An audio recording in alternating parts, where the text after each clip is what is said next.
마태복음 1장 18절에서 25절 교독하도록 하겠습니다. 예수 그리스도께서 태어나심은 이렇습니다. 그의 어머니 마리아는 요셉과 약혼한 사이였습니다. 그런데 결혼하기 전에 마리아가 성령으로 임신하게 된 사실이 알려졌습니다.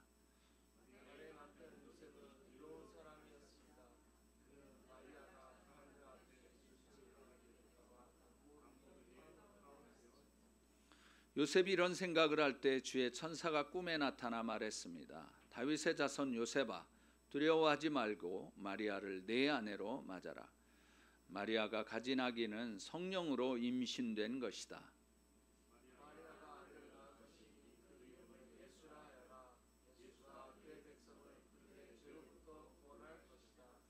이 모든 일이 일어나게 된 것은 주께서 예언자를 통해 말씀하신 것을 성취하기 위함이었습니다.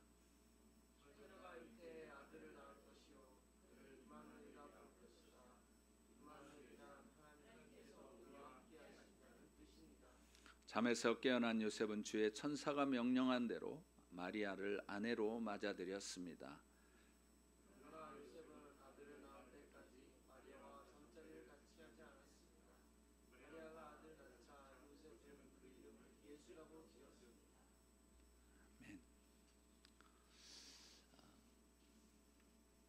성탄주일입니다.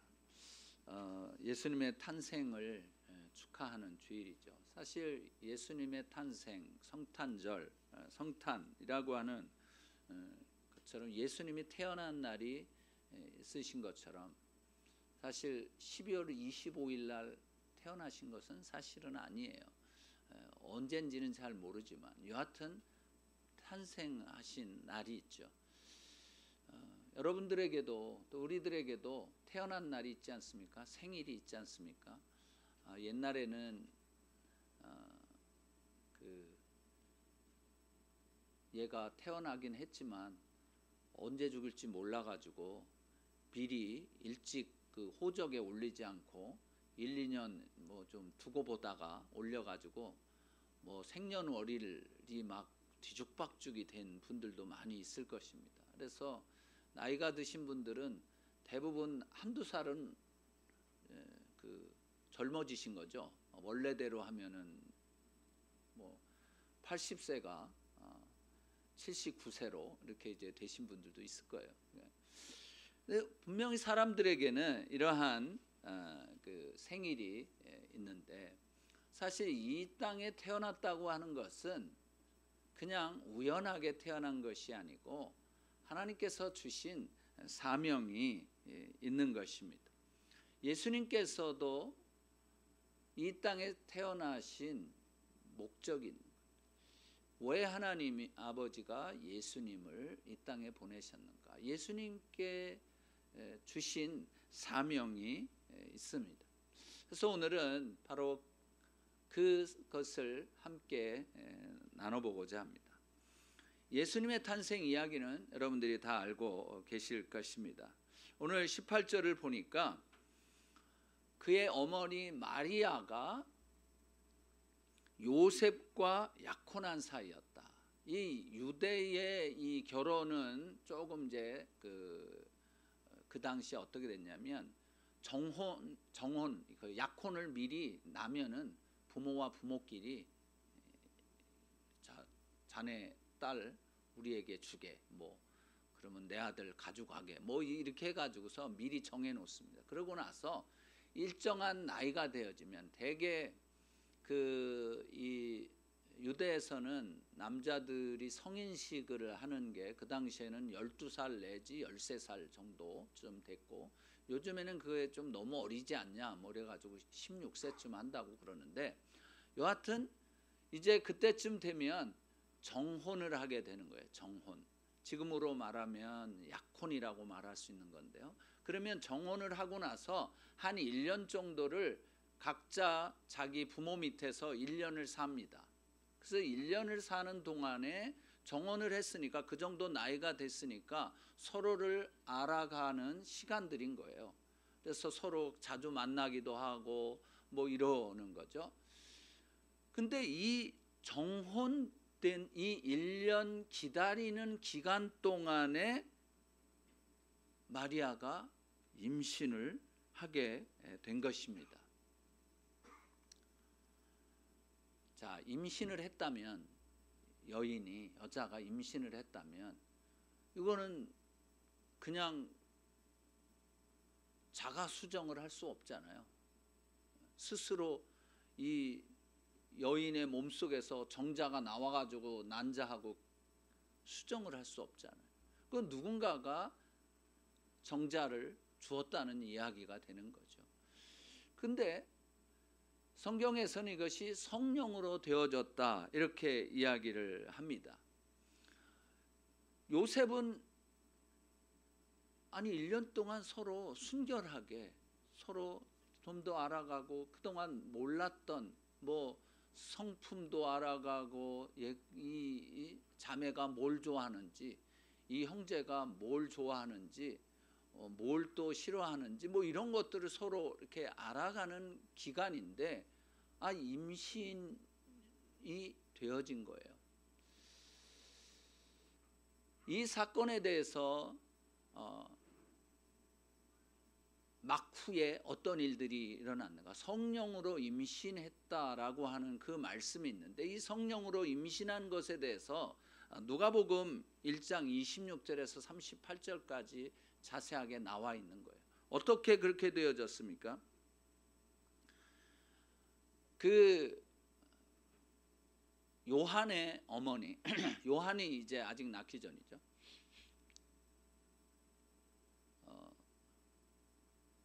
먼저 요한의 어머니가 임신한 지 6달째 됐던 그 날에 됐을 때에 하나님께서 가브리엘 천사를 누구에게 보냈냐면 마리아에게 보냈습니다. 마리아에게 보내서 그 다윗 가문에 속한 요셉과 정혼한 이 마리아에게 하나님께서 가브리엘 천사를 보냈어요. 그러면서 뭐라고 얘기했냐면 기뻐해라. 은혜를 입은 사람아, 주께서 너와 함께 하신다. 주께서 너와 함께 하신다라고 하는 뜻이 이제 임마누엘이죠. God with us라고 하는. 그렇게 이야기를 했는데 이 마리아는 깜짝 놀란 거예요. 이게 뭔 소리냐? 무슨 인사가 이러냐? 은총을 받았다. 은혜를 받았는데 하나님이 너와 함께 하신다. 이렇게 이야기하는 이게 무슨 얘기인지 모르는 거예요. 그러니까 이 가브리엘 천사가 설명을 해줍니다. 내가 하나님의 은혜를 받았다. 은혜라고 하는 것은 무엇입니까? 받을 수 없는 사람이 받는 것이 은혜인데 그 은혜를 내가 받았다는 거예요. 그 받을 수 없는 은혜가 뭡니까? 이 마리아에게는 임신하는 거예요. 여러분 세상적으로 볼 때 처녀가 임신해도 무슨 할 말이 있다고 이제 그런다고 그러는데 하여튼 이 마리아에게 은혜가 무엇이었냐면 남자를 알지도 못하는데 임신하는 게 하나님의 은혜였다는 거예요. 여러분 이게 인간적으로 생각해 보면 이게 은혜입니까? 인간적인 차원에서 인간적인 눈으로 볼 때 남자를 알지도 못하는 사람이 임신을 하게 되는 게 은혜냐고요. 이 당시에 법으로 보면 어떻게 돼 있느냐? 만약 결혼 전에 임신을 했다면은 어떻게 됩니까? 파혼을 당하거나 그리고 돌에 맞아 죽는 게 그 시대의 법이었어요. 율법이었어요. 근데 내가 돌에 맞아 죽는 게 그리고 결혼할 남자로부터 파혼당하는 게 은혜입니까? 우리에게는 가끔 이런 은혜가 주어집니다. 나한테는 이거는 아주 재앙처럼 느껴지는 이게 어떻게 이런 일들이 있을 수 있을까 하는 그 은혜가 우리에게 주어질 때가 있는 거예요.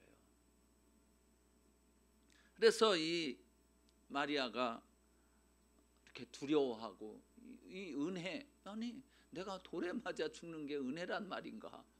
파혼당하는 게 은혜란 말인가? 두려워했겠죠. 그랬더니 가브리엘 천사가 이야기한 거예요. 두려워하지 마라. 내가 잉태해서 아들을 낳을 건데 그 아들의 이름을 예수라고 해라. 그랬어요.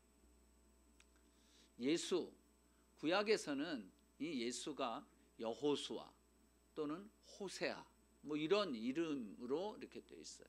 이 얘기는 뭐냐면 예수라고 하는 이름의 뜻은 여호와는 구원이시다, 그런 뜻이에요. 그래서 이 아이가 어떤 아이가 될 것인지에 대해서 이제 가브리엘 천사, 하나님께서 가브리엘 천사를 얘기하는 것이에요. 위대한 이가 될 것이고 지극히 높으신 분의 아들이라 불릴 것이다. 예수님의 정체성에 대해서 말씀을 해 주신 것이에요. 그리고 하나님께서 그에게 다윗의 보좌를 주실 것이고 야곱의 집을 영원히 다스리실 것이다. 근데 그 나라는, 그가 다스리는 나라는 결코 끝나지 않을 것이다. 예수님이 어떤 분이신지에 대한 정체성을 이야기해 준 것이에요. 왜 이 마리아에게 이러한 이야기를 했을까요? 여기에는 마리아의 사명이 있는 거예요. 마리아의 사명. 여러분, 마리아의 사명은 무엇입니까? 예수님을 잉태해서 예수님을 태어나게 하는 게 이게 마리아의 사명이에요. 인간적인 관점에서 볼 때는 말도 안 되는 그 일을 해야만 하는 거예요.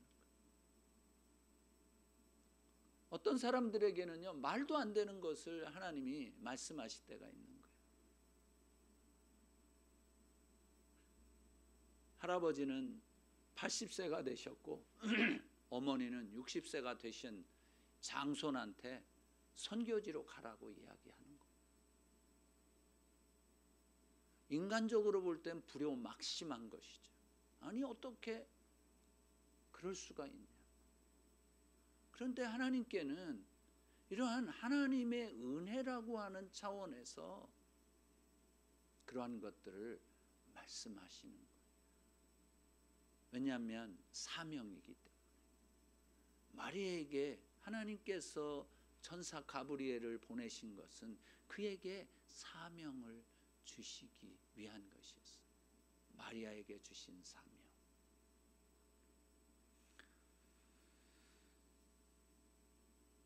그래서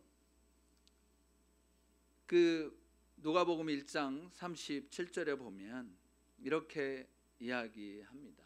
하나님께는 불가능한 일이 전혀 없다.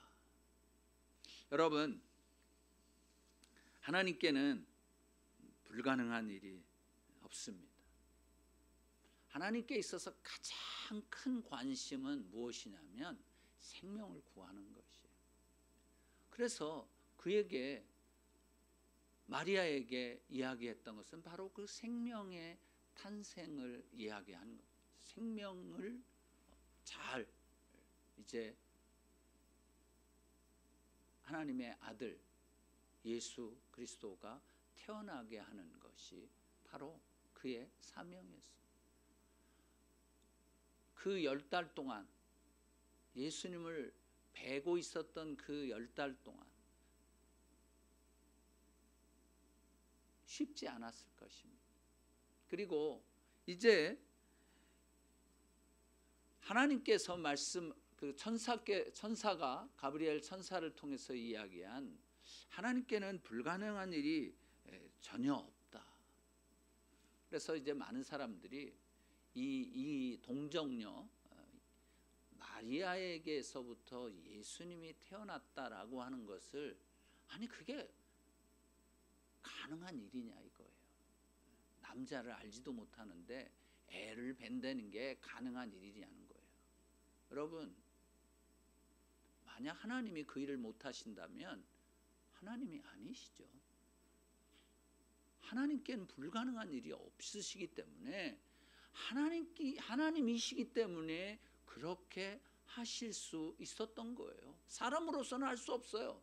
아무리 뭐 날고기고 뭐 과학이 발달하고 뭐 어쩌고 저쩌고 해도 정자 하나 가지고 거기에서 수정이 되어져서 아기가 나올 수가 없습니다. 지금도 마찬가지예요. 지금 어떻게 냉동 수정에서 저기 뭐 냉동 그 난자에서 그냥 그게 돼가지고서 거기서 애가 생긴다고 그런 게 나옵니까? 아니요. 요번에는 무슨 뭐 25년 전에 냉동된 정자하고 정자에서 이렇게 그 수정을 해가지고 임신한 여자가 26살이라고 그러더라고요. 그래서 그 냉동된 정자가 그 25년 전에 만약 아기로 이렇게 되어졌으면 1살 차이라는 거죠. 친구라는 거죠. 이런 일들은 일어나요. 근데 반드시 정자가 없이 난자와에게서 무슨 아이가 생길 수가 없는 거예요. 그러니까 사람들이 말도 안 되는 소리 하지 말라 뭐 이렇게 이야기할 때 그러니까 하나님이라는 거예요. 그러니까 하나님인 거예요. 불가능한 일을 하시는 분이니까 하나님이신 거예요. 믿습니까? 그래서 여러분들이 생각하기에 이거는 불가능해 라고 여러분이 아주 그냥 철석같이 믿고 있는 것이 있지 않습니까?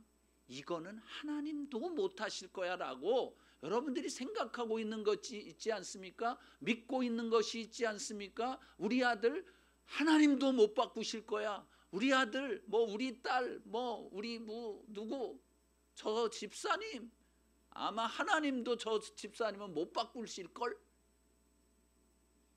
그거는요 불가능하다는 것을 자기가 믿는 거예요. 나의 이 힘든 이 상황을 하나님은 못 바꾸실걸? 아니에요. 오늘 말씀을 보면 하나님께는 불가능한 일이 전혀 없다. 그래서 처녀에게서 예수 그리스도 예수님이 잉태된 것이에요. 이것이 하나님이 하시는 일이에요. 그래서 하나님이신 거예요. 그것도 못하시면 뭔 하나님이십니까? 아니시죠. 그러니까 이 세상에는 그런 가짜들이 많은 거예요. 그렇게 불가능하다고 생각하는 것을 하지 못하는 이 거짓 신들이 엄청 많은 거예요. 그것을 믿고 그것을 따르고 하는 사람들이 많은 거예요.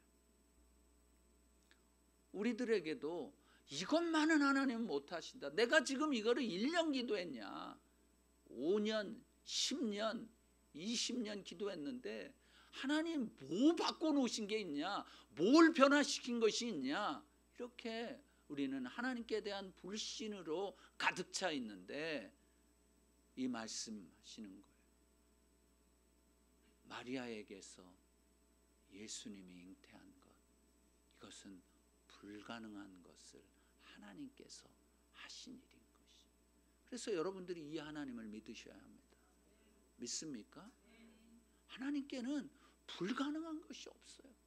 불가능한 것이 없어요. 그래서 그 교정 감옥에서 이제 일하시던 장로님이 한 분 계신데 박효진 장로님이신가 뭐 그런 분이 계신데 그분 책 이름이 뭐냐면 하나님은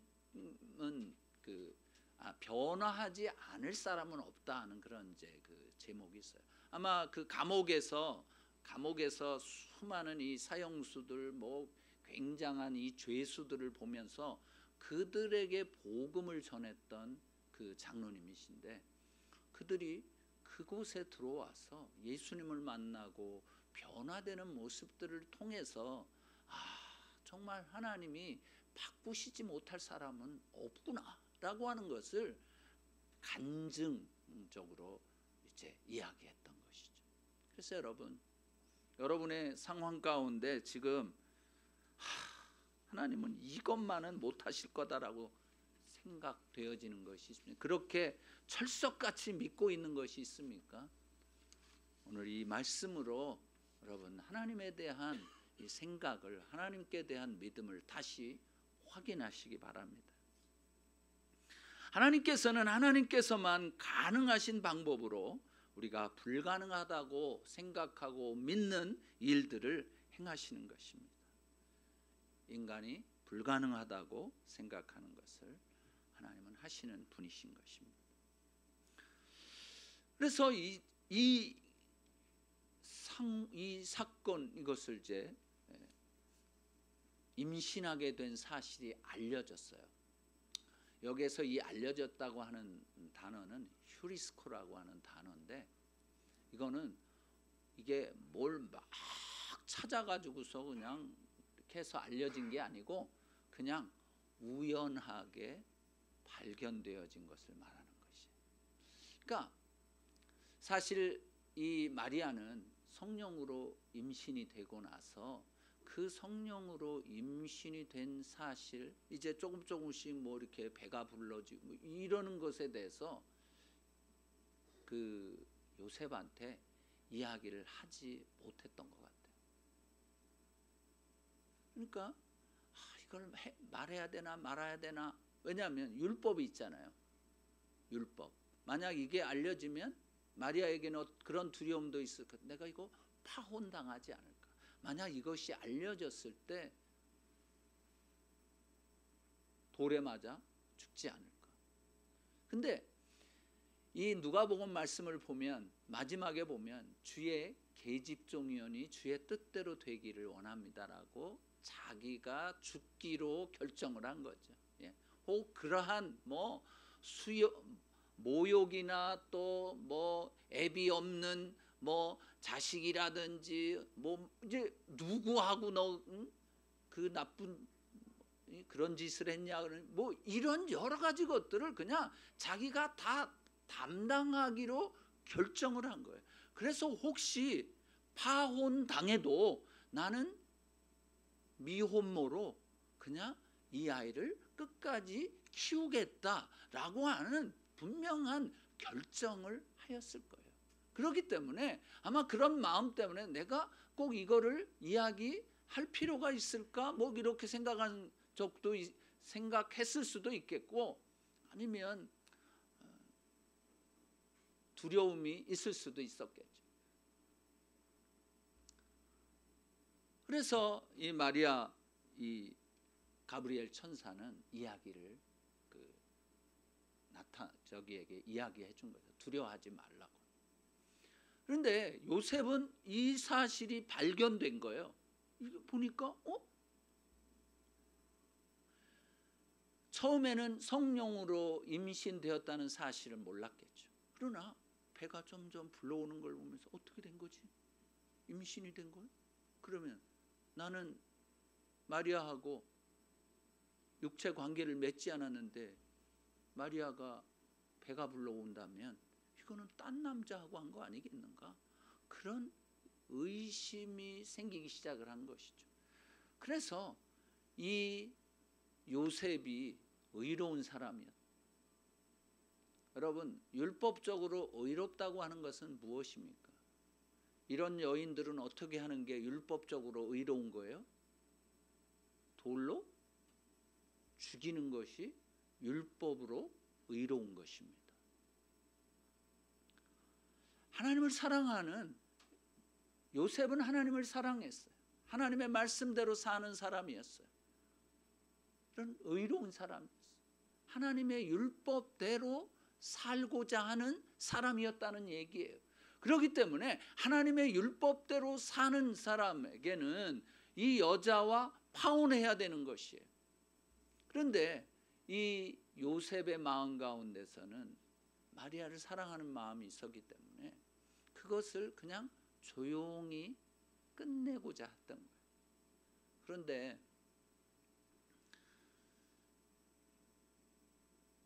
어느 남자든 내가 결혼하려고 하는 그 여자가 나 아닌 다른 사람의 아이를 임신했다. 그런데 그래도 괜찮아, 그냥 나랑 결혼합시다, 이럴 사람이 있겠는가? 아마 남자들은 대부분 못 살겠다고, 누구냐고 그러고, 그러면은 그 남자한테 가라고 그럴 가능성이 많죠. 그러겠죠. 요셉도 사실은 아니 이 일에 대해서 자기가 그거를 무슨 괜찮아 뭐 그냥 와, 알지 못한 상황 어떻게 해서 이렇게 되는지. 제가 이 말씀을 이렇게 묵상하면서 왜 요셉은 마리아한테 아니 어떻게 된 거야 라고 묻지 않았을까. 한번 물어봤으면 마리아가 얘기 안 했을까요? 물론 요셉이 못 믿을 것 같아가지고 성령으로 임신했어 라고 얘기했을 때 요셉이 그래 그렇구나 이럴까, 아니면은 뭔 소리라는 거야, 어떻게 성령으로 임신이 돼, 뭐 이래가지고 내칠지 그건 모르죠.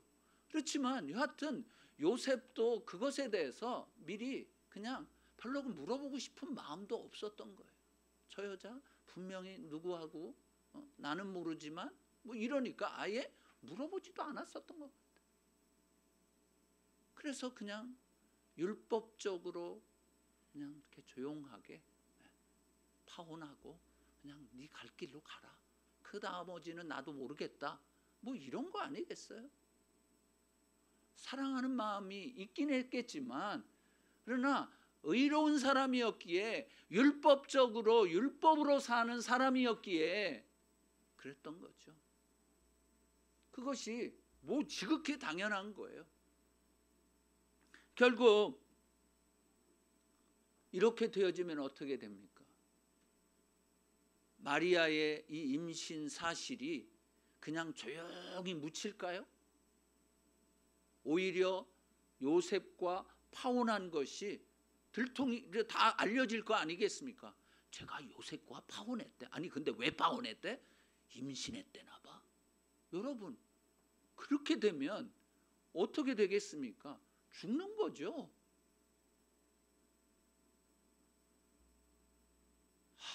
일촉즉발 이 위기의 지금 순간인 거예요.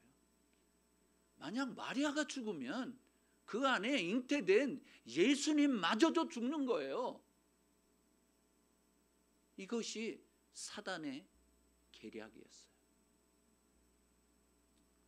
요셉이 의로운 그 요셉의 의를 가지고 조용히 파혼하게 만들어서 그것이 드러나게 해서 마귀는 그 마리아를 돌에 맞아 죽게 하고자 하는 계획을 가지고 있었던 것이죠. 그런데 이때 어떤 일이 일어납니까? 20절, 21절을 읽어보겠습니다. 시작. 요셉이 이런 생각을 할 때에 주의 천사가 꿈에 나타나 말했습니다. 자손 요셉아, 두려워하지 말고 마리아를 내 아내로 맞아라. 마리아가 가진 아기는 성령으로 임신된 것이다. 마리아가 아들을 낳을 것이니 그 이름을 예수라 하여라. 예수가 그의 백성을 그들의 죄로부터 구원할 것이다. 와, 이거 영화로 만들면요, 뭐 거의 이제 칼이 그냥 이 작두가 여기까지 이렇게 온 거였어요. 근데 그때 갑자기 말 타고 팍 왕의 이 메신저가 와갖고 멈춰라 그런 거예요. 하나님이 꿈에 이러한 생각을 하고 있는 그 요셉에게 꿈에 나타나셔서 말씀하세요. 꿈에 천사를 다시 보내신 것이. 그래서 다윗의 자손 요셉아, 두려워하지 말고 마리아를 내 아내로 맞아라. 와, 이게 하나님의 방법이신 거예요. 하나님은 위기의 순간에 언제든지 개입을 하십니다. 요셉에게 천사를 보내서 그렇게 하신 것처럼 사랑하는 형제 자매 여러분, 여러분들에게 있는 그 위기의 순간에 하나님은 하십니다. 믿습니까? 그래서 하나님은 생명을 살리시는 분이신 거예요. 하나님의 뜻, 하나님의 계획, 이것을 마귀가 제멋대로 하도록 놔두시지 않는 분이신 것이에요. 하나님의 뜻은 반드시 이루어지게 되어 있는 것입니다. 그러면서 하나님의 천사가 직접 나타나서, 꿈에 나타나서 이야기를 하는 거예요. 성령으로 임신되었다. 지금 요셉이 생각하고 있던 것은 마리아가 어떻게 임신했을까? 어떻게 된 걸까? 그거에 대한 의혹으로 가득 차 있었는데 그것은 성령으로 임신된 거야. 그러니 마리아 데려오는 것을 두려워하지 말아라. 이제 내 아내로 이제는 데려와라. 이렇게 말씀을 하신 것이에요. 이런 일촉즉발의 이러한 그 위기의 순간에 하나님이 나타나셔서 말씀하셔서 그 위기를 벗어냈던 그러한 순간들이 여러분들에게도 있으실 것입니다. 그러면서 요셉에게 그 아들의, 예수라고 이름 지을 그 아들의 사명에 대해서 먼저 이야기를 해줬습니다. 그게 뭐냐면 그의 백성들을 그들의 죄로부터 구원할 분이라고 하는 것을 말씀했어요. 예수님의 사명이에요. 예수님의 사명은 무엇입니까? 죄에 빠져 있는 우리들을 구원하시는 것이에요. 그래서 성경이 그것을 여러 가지 방법으로 말씀하셨는데 죄인을 구원하러 오셨다라고 말씀도 하고 내가 죽기 위해서 왔다라고 말씀도 하시는 거예요. 예수님의 사명에 대해서 왜 아버지에게, 이 요셉에게 이야기를 했을까요? 그것은 요셉에게도 사명을 깨닫게 하시기 위한 것이었어요. 예수님의 사명은 바로 죄에 빠져 있는 사람들을 죄로부터 구원하는 것이에요. 이것은 이미 700년 전에 이사야를 통해서 하나님께서 말씀하셨던 것이죠. 그 이사야의 예언이 성취가 된 것이에요. 22절입니다. 22절, 23절 다 같이 시작. 이 모든 일이 일어나게 된 것은 주께서 예언자를 통해 말씀하신 것을 성취하기 위함이었습니다. 처녀가 잉태의 아들을 낳을 것이요 그를 임마누엘이라 부를 것이다. 임마누엘이란 하나님께서 우리와 함께 하신다 뜻입니다. 예수님이 이 땅에 오신 이유, 탄생하신 이유는 그의 백성을 그들의 죄로부터 구원하시기 위함입니다. 그래서 예수님은 어머니인 마리아의 이 자궁에서 태아로 자란, 그리고 10달이 지난 후에 갓난아이에서부터 성인에 이르기까지 인간으로서 겪어야 될, 인간으로서 그 가져야 될 모든 과정을 하나도 빠짐없이 거치신 것이에요. 예수님은 갑자기 나셨다가 그 다음에 갑자기 12살이 된 게 아니에요. 아이들이 태어나서, 갓난아이로 태어나서 좀 자라날 때 감기 걸리죠. 어떤 땐 소화가 안 돼서 배도 설사도 하죠. 온갖 것들을 다 겪게 되잖아요. 그런 거 한 번도 안 겪고 자라난 사람이 있을까요? 없을 거예요. 예수님은 그런 것을 그러면 안 당하셨을까? 예수님도 동일하게 당하셨을 거예요. 엄마 젖이 부족해서 다른 걸 먹이다가 배탈이 났을 수도 있고, 놀다가 넘어져 가지고서 다리가 깨질 수도 있을 거고, 여러 가지 일들이 다 있었을 것이에요. 그래서 히브리서 4장 15절 16절에는 이런 말씀이 있습니다. 같이 한번 읽어보실까요? 히브리서 다 같이 시작. 이는 우리에게 계신 대제사장은 우리의 연약함을 동정하지 못하시는 분이 아니며 또한 모든 면에서 우리와 동일하게 시험을 당하셨으나 죄가 없으신 분이기 때문입니다. 그러므로 자비하심을 얻고 필요할 때 도우시는 은혜를 얻기 위해 은혜의 보좌 앞으로 담대히 나아갑시다. 모든 면에서 우리와 동일하게 시험을 당하신 분인 것이에요. 그래서 그런 과정을 예수님께서 인간으로서 지나신 것은 우리를 도우시기 위해서 그렇게 하셨어요. 그래서요, 우리가 당하는 모든 고난들, 모든 어려움들, 모든 답답함들, 모든 질병들, 이것을 예수님은 다 알고 계신 것이에요. 그래서 우리에게 위로가 되는 것이에요. 하나님은 진짜 신이시니까 이걸 모르시겠지. 아니에요. 그래서 그것을 아시고 싶으셔서 인간, 우리와 똑같은 인간으로 이 땅에 오셨던 것이에요.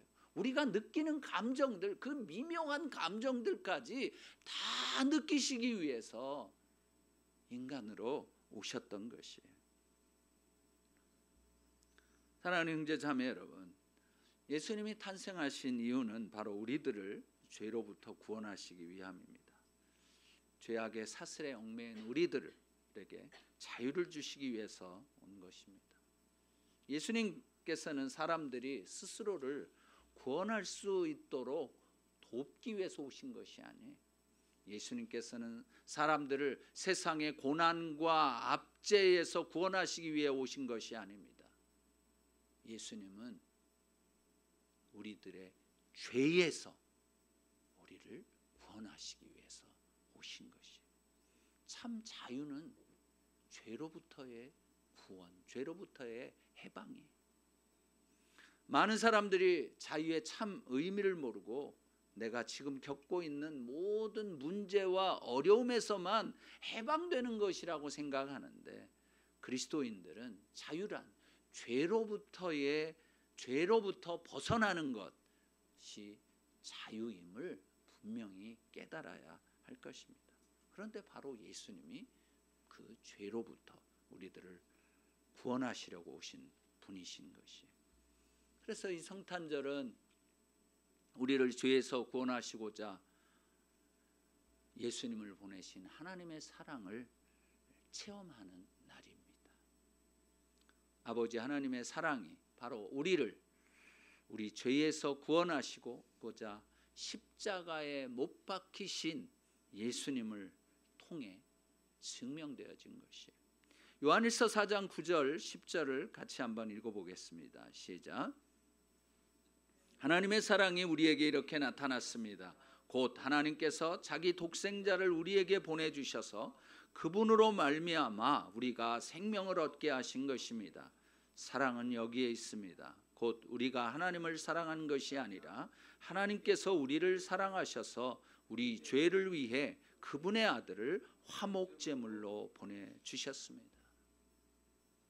그렇기 때문에 사랑하는 형제 자매 여러분, 예수님께서 우리 죄를 용서하시려고 화목제물이 되셨고, 그로 인해 우리가 생명을 얻은 것처럼 우리도 예수 그리스도의 죄사함을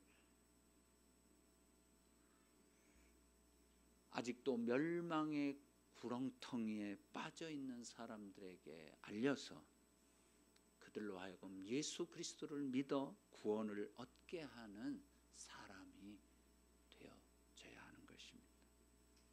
이 일로 하나님의 사랑을 알고 또 알게 하는 성도들이 되어지시기를 주의 이름으로 축원합니다. 요셉은 이제 이 천사의 말을 듣고 그동안 고민스럽고 마리아에 대한 의혹이 다 해소되었어요. 사실 자신이 어려움에 처해 있고 파혼이 되어지고 심지어는 죽는 것마저도 감수했던, 그래서 변명하지 않고 침묵을 지켰던 이 마리아, 하나님께서 그를 위기에서 건져주시고, 그리고 그렇게 조용하게 기도했던 이 마리아의 그 깊은 마음을 요셉은 알게 되었던 것이죠. 그래서 이 요셉은 하나님의 뜻에 즉시 온전히 기쁘게 순종을 합니다. 24절 25절 읽어보겠습니다. 시작. 잠에서 깨어난 요셉은 주의 천사가 명령한 대로 마리아를 아내로 맞아들였습니다. 그러나 요셉은 아들을 낳을 때까지 마리아와 잠자리를 같이 하지 않았습니다. 마리아가 아들을 낳자 요셉은 그 이름을 예수라고 지었습니다. 그냥 즉시, 순종이라고 하는 것은 즉시, 그리고 기쁘게, 그리고 온전하게 하는 것이 순종입니다. 요셉의 사명은 바로 그것이었어요. 그래서 예수님을 잉태한 마리아를 보호하는 것이 바로 요셉의 사명이었어요. 그래서 요셉은요, 그 이야기는 뭡니까? 바로 데려왔어요. 그것은 뭐냐면, 너에게 수치가 돌아가지 않고 이 모든 것이 나로 말미암아 이렇게 되어졌다고 하는 것을 사람들에게 알리고, 그리고 내가 그 모든 수모와 그런 모든 수치를 내가 담당하겠다라고 결단했던 것이에요. 이전에는 어떻게 하려고 했어요? 몰래 파혼하려고 했었지. 그러나 하나님이 보낸 천사를 만난 후에는 내가 그것을 감당하겠다. 나의 사명은 이 예수, 세상을, 사람들을 죄에서부터 구원할 이 예수, 하나님의 아들, 이 사람을, 이 아이가 이 세상에 태어나게 하는 것이, 그래서 마리아를 보호하는 것이 나의 사명이라고 느꼈던 것이. 사랑하는 형제 자매 여러분, 우리들에게는 다 사명이 있습니다.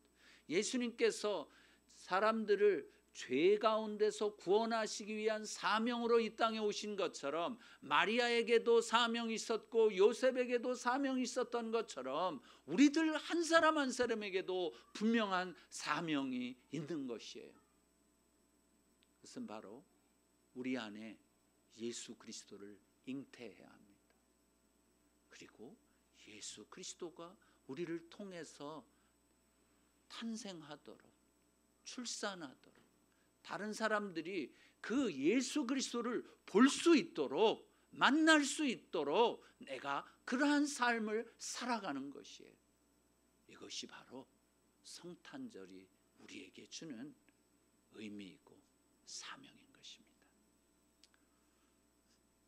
다 같이 기도하시겠습니다.